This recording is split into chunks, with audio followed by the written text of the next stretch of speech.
ಬಂಗಾಳ ಕೊಲ್ಲಿಯಲ್ಲಿ ಚಂಡಮಾರುತ ಉಂಟಾಗಿರತಕ್ಕಂತ ಹಿನ್ನೆಲೆ ರಾಜ್ಯ ರಾಜಧಾನಿಗೆ ಹವಾಮಾನ ಇಲಾಖೆ 2 ದಿನಗಳ ಕಾಲ ಮಳೆ ಹಾಗೂ ಚಳಿಯ ಅಲರ್ಟ್ ಅನ್ನು ನೀಡಿದೆ. ಹೌದು, ಜನವರಿ 13ರಿಂದ 14ರವರೆಗೆ ವರ್ಷದ ಮೊದಲ ಮಳೆಯಾಗಲಿದ್ದು ಉತ್ತರ ಒಳನಾಡು, ದಕ್ಷಿಣ ಒಳನಾಡುಗಳಿಗೆ ಮಳೆಯ ಅಲರ್ಟ್ ಅನ್ನು ನೀಡಲಾಗಿದೆ. ಅದರಲ್ಲಿ ದಕ್ಷಿಣ ಒಳನಾಡಿನಿಂದ ಬೆಂಗಳೂರು ನಗರ, ಬೆಂಗಳೂರು ಗ್ರಾಮಾಂತರ, ಚಾಮರಾಜನಗರ, ಚಿಕ್ಕಬಳ್ಳಾಪುರ, ಕೋಲಾರ, ರಾಮನಗರ, ಹಾಸನ, ಕೊಡಗು, ಮಂಡ್ಯ, ಮೈಸೂರು ಮತ್ತು ತುಮಕೂರಿನಲ್ಲಿ ಜನವರಿ 13 ಹಾಗೂ 14ರಂದು ಹೆಚ್ಚು ಮಳೆ ಇರಲಿದ್ದಂತೆ. ಇನ್ನು ಉತ್ತರ ಕರ್ನಾಟಕ ಮತ್ತು ಕರಾವಳಿ ಜಿಲ್ಲೆಗಳಿಗೆ ಒಣಹವೆ ಮುಂದುವರಿಯಲಿದ್ದಂತೆ.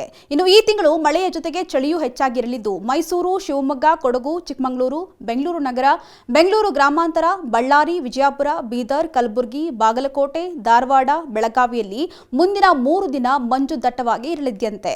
ಇನ್ನು ಹಲವೆಡೆ ಮೋಡ ಕವಿದ ವಾತಾವರಣ ಕಾಣಿಸಿಕೊಳ್ಳಲಿದ್ದು ಕನಿಷ್ಠ ಹಾಗೂ ಗರಿಷ್ಠ ತಾಪಮಾನ ಸರಾಸರಿ 1ರಿಂದ 2 ಡಿಗ್ರಿ ಉಷ್ಣಾಂಶ ಕುಸಿತವಾಗಲಿದ್ದಂತೆ. ಇನ್ನು ರಾತ್ರಿ ವೇಳೆ ಶೀತಗಾಳಿಯ ಪ್ರಮಾಣ ಹೆಚ್ಚಾಗಿರಲಿದೆ ಅಂತ ಹವಾಮಾನ ಇಲಾಖೆ ಹೇಳ್ತಾ ಇದೆ.